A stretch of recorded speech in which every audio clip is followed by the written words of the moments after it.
रूस और यूक्रेन की रणभूमि में जब रूस के राष्ट्रपति व्लादिमीर पुतिन सिर्फ यूक्रेन ही नहीं पूरे यूरोप पर भारी बढ़ते दिखाई दे रहे थे और अमेरिका से रूस की उलझने का दौर लगातार बढ़ रहा था, अमेरिका भी दूर सा भाग रहा था, तब सिर्फ एक हमले से यूक्रेन ने रूस के राष्ट्रपति व्लादिमीर पुतिन को जबरदस्त तरीके से बैकफुट पर कर दिया है। यूक्रेन ने अपने ऑपरेशन स्पाइडर वेब के तहत रूस के 5 एयरबेस पर कंटेनरों में छिपाकर भेजे गए एफपीवी यानी फर्स्ट पर्सन व्यू ड्रोन से अब तक का सबसे बड़ा और सबसे खतरनाक हमला किया है। राष्ट्रपति ज़ेलेंस्की ने इस ऑपरेशन की कामयाबी के बाद बाकायदा सोशल मीडिया प्लेटफॉर्म एक्स पर एक पोस्ट करके बताया कि इस हमले की प्लानिंग 18 महीने और 9 दिनों से चल रही थी। उसके तहत 117 ड्रोन का इस्तेमाल हुआ जिन्हें कंटेनर पर सवार लकड़ी के बक्सों में छिपाकर रूस के 4 अलग अलग एयरबेस पर पहुंचाया गया।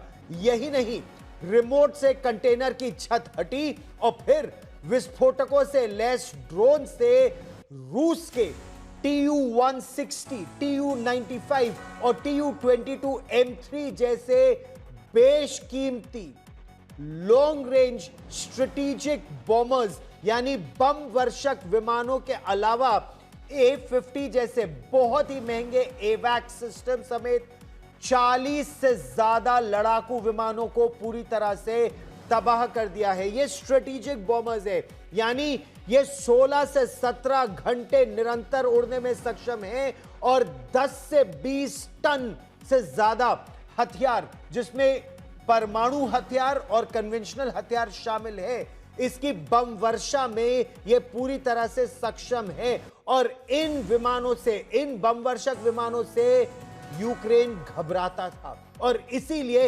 इतना जबरदस्त उसने पलटवार किया। बड़ी खबर यह आ रही है कि यह ड्रोन हो सकता है, अभी यह जांच का विषय है, हो सकता है कि यह ड्रोन रूस के अंदर तैयार किए गए थे। खबर यह भी है कि राष्ट्रपति ज़ेलेंस्की ने दरअसल रूस के 2009 के एक पुराने फॉर्मूले का इस्तेमाल करते हुए रूस पर ही हमला किया। दरअसल 2009 में कंटेनर में मिसाइल और ड्रोन छिपाकर दुश्मन को चौंका देने का प्लान राष्ट्रपति पुतिन की टीम ने तैयार किया था। उसी प्लान का इस्तेमाल यह किया गया और इन तस्वीरों को जरा आप गौर से देखिए। यह ड्रोन का कैमरा है, ये ड्रोन का कैमरा जिसमें बम लगे हुए हैं वो रूस के लड़ाकू विमानों को देखता है, बम वर्षक विमानों को देखता है। ये दुनिया के सबसे महंगे बम वर्षक विमान है और ये नियम है कि ये हमेशा खुले में रखे जाएंगे।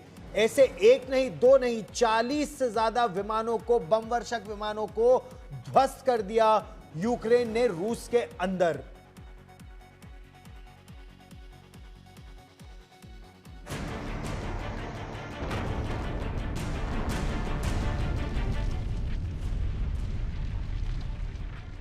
एक जून को रूसी एयरबेस पर कतार में लगे विमानों में विस्फोट हो रहा था।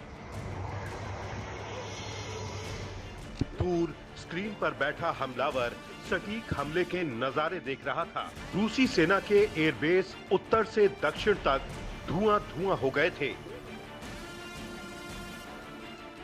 जो लोग ये नजारे सामने से देख रहे थे वो हैरान थे। Смотрите, что творится, я не знаю даже, что это сейчас взорвалось. Это вот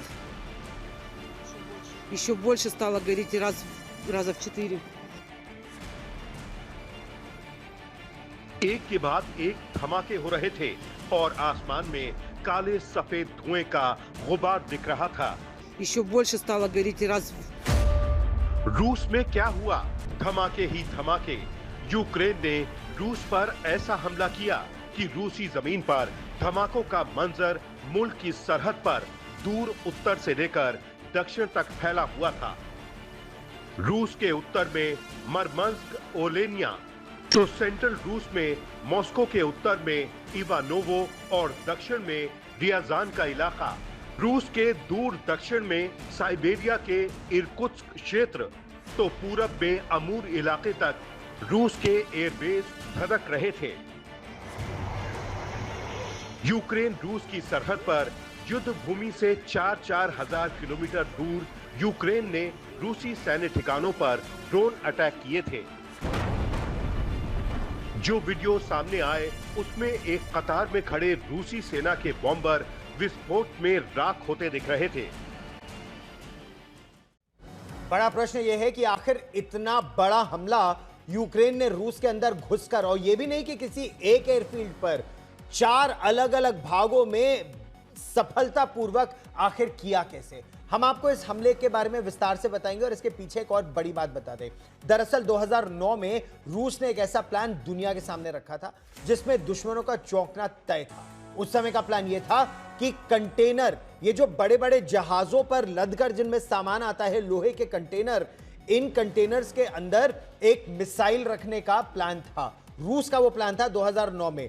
क्लब के मिसाइल उसमें रखने का उनका प्लान था और इस कंटेनर में कैलिबर मिसाइल को रखकर वो दुश्मन के इलाके में भेजकर फिर कंटेनर की छत हटती और वो मिसाइल और ड्रोन तब दुश्मन के देश के अंदर घुसकर वार करने में सक्षम होते। रूस ने ऐसा प्लान बनाया था, एक गुप्त हथियार प्लेटफॉर्म बनाया था, देखने में साधारण शिपिंग कंटेनर, लेकिन भीतर उसके 20 से 40 फीट के कंटेनर जो बंदरगाहों पर, जहाजों में, रेलगाड़ियों में, ट्रकों पर आप आमतौर पर अपने इलाकों में देखते हैं। लेकिन उसी के अंदर एक कैलिबर क्रूज मिसाइल होती और वो पारंपरिक हथियार रखने में और हो सकता है एक परमाणु हथियार लेने में भी सक्षम हो। 200 से 2500 किलोमीटर दूर जमीन पर या समुद्र में वार करने में वो सक्षम थी। उद्देश्य क्या था? हमला यह कि दुश्मन को भनक भी ना लगे और इतना बड़ा हथियार से हमला हो जाए। रूस ने तो केवल प्लान बनाया था 2009 में।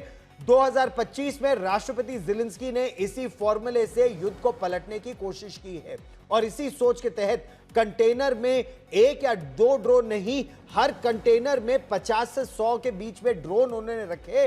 वो कंटेनर ट्रकों पे लाद कर रूस के अलग अलग भागों में उनके स्ट्रेटेजिक एयर बेसेस के बगल में, यानी जहां पर ये बमवर्षक विमान खड़े थे, वहां पर भेजे और फिर एक सुनियोजित तरीके से उनमें विस्फोट कराया गया।